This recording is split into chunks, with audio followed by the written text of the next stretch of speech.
conversación con Mirta, estamos hablando sobre la necesidad de hablar sobre la sociedad venezolana.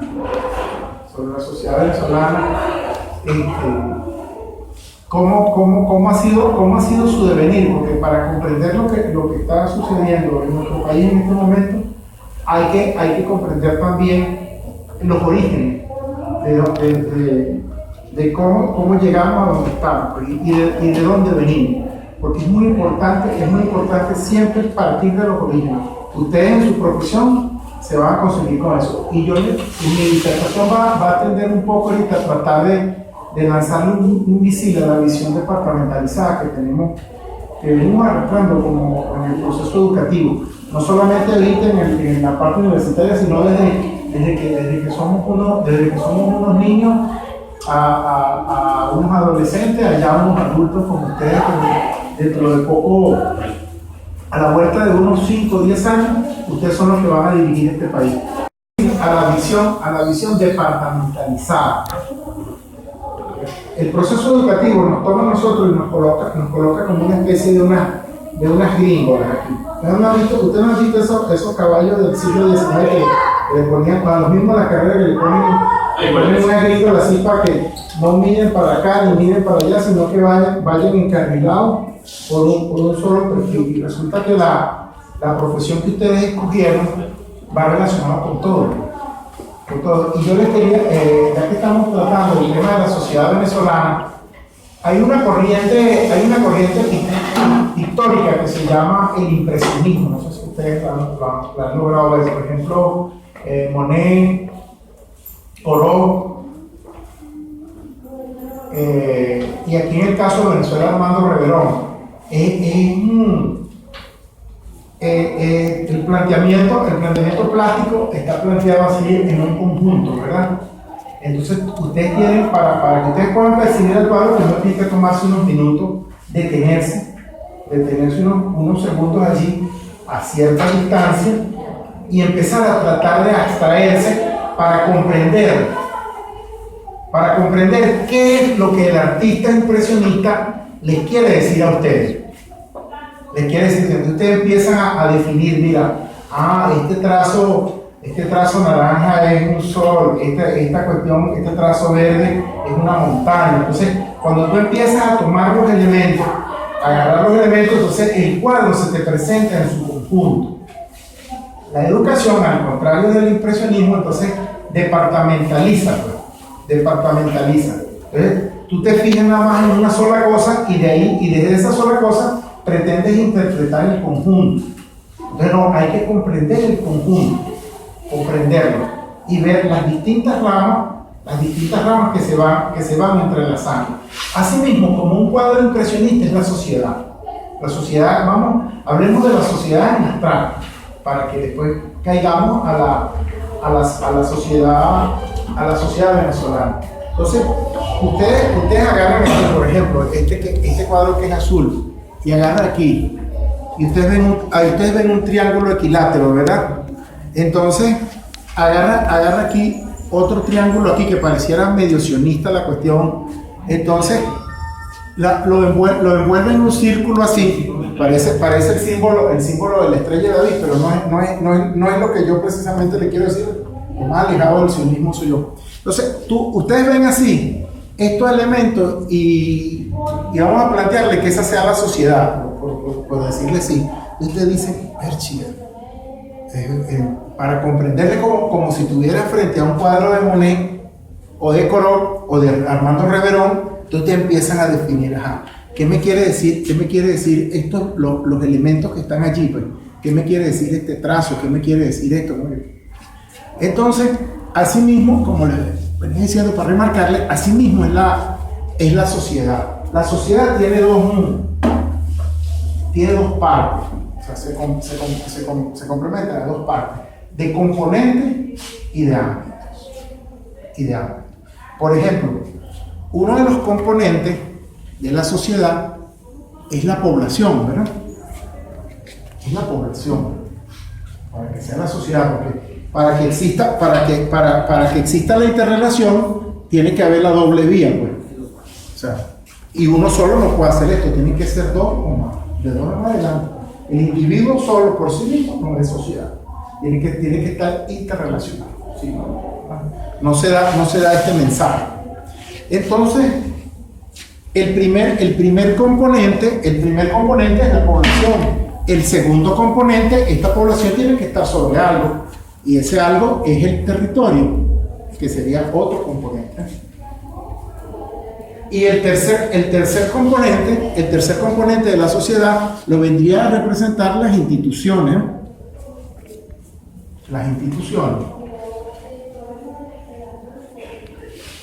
Estos son los componentes primarios, fundamentales de cualquier sociedad, de X sociedad. Tiene que cumplir con estos requisitos: población, territorio, instituciones. Las instituciones son las que rigen el comportamiento para que no nos matemos unos entre otros. Entonces, están interrelacionados, entonces están unidos con un punto aquí y otro punto aquí. Entonces, para que ocurra la doble vía, aquí está. Ese es un componente, esos son los componentes de la sociedad. Pero esta sociedad necesita desarrollarse en unos ámbitos, ¿verdad? Entonces, son tres ámbitos por excelencia, que son lo económico, lo social y lo político. Son los tres ámbitos por excelencia: lo económico, lo social y lo político, que están interrelacionados. Ya vieron que estudiar sociología nada más no es suficiente. Tienen que estudiar economía y tienen que estudiar política. Necesariamente. Para poder entender. Entonces tú agarras los puntos y empiezas a poner los puntos y los interrelacionas aquí, ¿sí? Y los englobas. Y ahí está nuevamente el circulito, esa bendita estrella de 6 puntas, estrella de... Entonces, ya tenemos claro cuáles son los componentes y cuáles son los ámbitos, ¿verdad? Entonces, si a mí me preguntan ustedes me invitan para preguntarme aquí qué es la sociedad venezolana ahorita, entonces yo tengo necesariamente que disgregarle esa pregunta que ustedes me hacen, a la cual ustedes me invitan aquí, en los tres ámbitos. ¿Qué somos en lo económico? ¿Qué somos en lo político? ¿Y qué somos en lo social? Para que podamos empezar por allí a explicarlo, ¿no? Entonces, en lo económico, nosotros somos un capitalismo de Estado. Es la figura por la cual nosotros nos desarrollamos como Estado. ¿Por qué somos un capitalismo de Estado? Porque es el Estado el que define, el que dirige, el que plantea, y es el único que mueve y dinamiza la economía. No solamente en el aspecto petrolero, que es la matriz, que es prácticamente el hegemón de la economía venezolana. No solamente eso, sino desde mucho antes, de cuando nosotros éramos un país agrícola, producto de una explotación horrible que se nos implantó desde el periodo colonial, desde 1498 hasta fundamentalmente en 1926, que nosotros mismos nos proveíamos a nosotros las cosas que nosotros requeríamos, fundamentalmente en el área de los alimentos, tanto que nosotros exportábamos rubros, pero fundamentalmente el café y el cacao, que era donde se sostenía la economía venezolana hasta 1926. ¿Por qué tomo 1926 como fecha? Porque en 1926 la explotación petrolera comienza en 1878 con la firma con la concesión de la Alquitrana que crea la empresa Petróleo. Pero no es sino la primera exportación comercial de petróleo se da en 1917. Porque aquí, de 1878 a 1917, lo que nosotros producíamos era queroseno, nada más, y con eso se abastecía el país. Pero la primera explotación comercial que define, que ya nos despega, pues desplegamos esa riqueza que teníamos, es en 1917. Que se da en el 14, arranca la explotación petrolera como tal, pero en el 17 es donde se hace la primera venta, hacemos la primera venta de petróleo. ¿Y por qué le estoy apuntando a 1926? Porque en 1926 fue que se consiguieron por primera vez la curva ascendente del ingreso agrícola. Se consigue con la curva descendente del ingreso agrícola, se consigue con la curva ascendente del ingreso petrolero. Ahí se consiguieron ese año y más nunca se volvieron a conseguir, jamás. Una venía declinando y la otra venía subiendo. En el año 1926 arranca un gran debate político en Venezuela, en medio de una dictadura, un debate tremendo, donde ¿qué hacer? Porque hasta 1926 los números de las cuentas nacionales estaban bien. Se importaba. Bueno, habría que recordar de Pepe Mujica, lamentablemente la... No, es que lo que dice Pepe Mujica tiene razón. Nosotros abandonamos la agricultura, sí, pero la abandonamos en 1934. Espera que estoy para allá voy. Cuando Pepe dice que nosotros abandonamos, porque la tragedia que estamos viviendo nosotros aquí fue porque abandonamos la agricultura. Y yo lo estoy tratando de explicar aquí para darle la razón al expresidente uruguayo. Entonces... No, lo que pasa es que no es un contexto para que fue interpretado.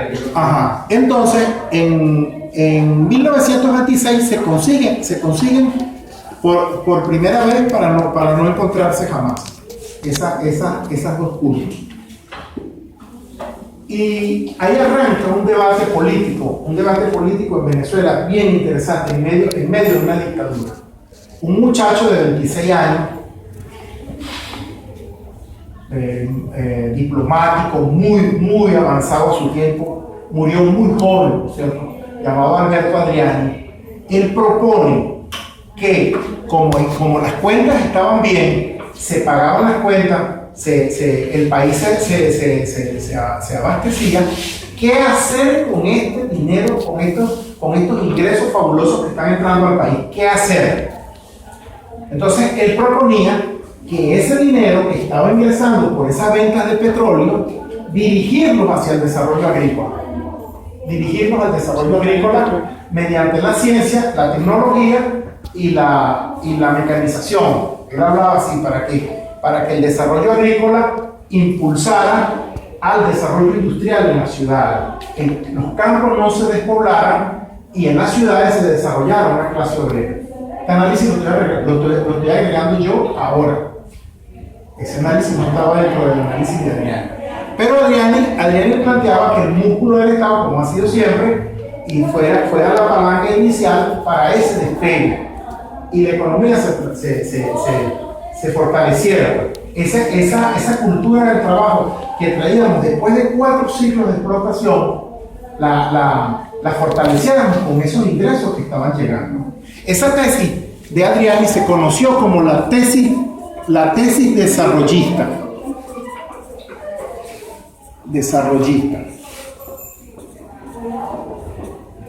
Esta tesis no era una originalidad de Adriani. Adriani la tomaba de los fisiócratas y la tomaba de, por supuesto, un señor llamado John Maynard Keynes, que fueron uno de los grandes pensadores de la economía, sobre todo del capitalismo. Él decía que el Estado es la palanca fundamental para mover la economía.